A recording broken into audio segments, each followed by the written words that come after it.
హుస్సేన్ బోస్కుమరి నిన్న అసెంబ్లీ సమావేశాలు స్టార్ట్ అయ్యాయి. గవర్నర్ గారి ప్రసంగం తర్వాత మొత్తం జగన్మోహన్ రెడ్డి గారు వచ్చారు, వెళ్ళిపోయారు. ఆ తర్వాత పవన్ కళ్యాణ్ గారు ప్రెస్ మీట్ లో మాట్లాడిన మాటలు మాత్రం నిజంగా విమర్శకులు ప్రశంసలు పొందుతుందని చెప్పడం ఎటువంటి సెక్రెట్.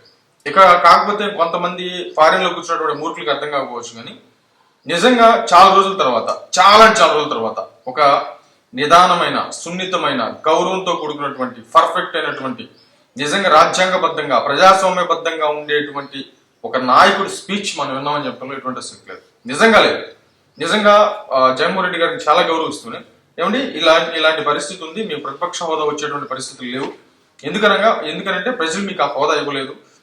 మామూలుగా అయితే మాట్లాడొచ్చు, అవతల వైసీపీ నాయకుడిగా అయి ఉంటే ఇదే పొజిషన్ లో మిగతా వాళ్ళు ఉండి వైసీపీ నాయకుడు అయితే నీ అమ్మ ఊడిస్తాడా, ఎవడిస్తాడు నీకు, ఎందుకు ఇవ్వాలరా నీకు, నా డాష్ గా కొడక, నీకు ఎందుకు ఇవ్వాలరా, ప్రజలు నిన్ను బాగా కొట్టారు, నిన్ను ఈడ్చేసి కొట్టారు, రుద్ది కొట్టారు, ఏ పోరా కుక్క అని చెప్పేసి అన్నారు. ఈ రకమైన భాష ఉండేది మామూలుగా అయితే వైసీపీకి సంబంధించిన నాయకులు ఎవరన్నా మాట్లాడిగా ఉన్నట్లయితే.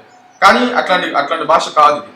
పర్ఫెక్ట్ గా రాజ్యాంగబద్ధంగా వాక్ శుద్ధితోటి ఆయన మాట్లాడే మాటలు విమర్శకుల యొక్క ప్రశంసలు కూడా పొందుతుందని చెప్పడంలో ఎటువంటి సెక్రెట్. ప్రతి ఒక్కరు కూడా శభాష్ పవన్ కళ్యాణ్ గారు అని చెప్తున్నారు. ఆయన మాట్లాడిన 4 ముక్కలు ప్రతిపక్ష హోదా రాదండి, ఎందుకు రాదు అని అంటే మీ మీద మాకు గౌరవం ఉంది, మీరు అసెంబ్లీకి రండి, ఖచ్చితంగా మీ ప్రజల సమస్యల మీద మీరు గెలవెత్తండి, దానికి మేము సమాధానం చెప్తాం. కానీ ప్రతిపక్ష హోదా ప్రజలు ఇవ్వలేదు, మేము ఇచ్చేది కాదు, అది ప్రజలు ఇవ్వలేదు, దానికి రూల్ అయితే లేదు. కంపల్సరీగా మీరు రండి, మాట్లాడండి.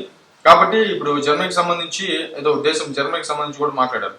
అక్కడ అంటే వచ్చినటువంటి సంఖ్యాబలంగా ఓట్ల శాతానికి సంబంధించి కూడా ఇస్తారట. కాబట్టి ఆ విషయాన్ని కూడా ప్రస్తావిస్తూ టోటల్గా అయితే పవన్ కళ్యాణ్ గారు అయితే మాత్రం ఆయన మాట్లాడినటువంటి ప్రెస్ మీట్ అయితే మాత్రం బాగా వైరల్ అయింది. మరేమైనా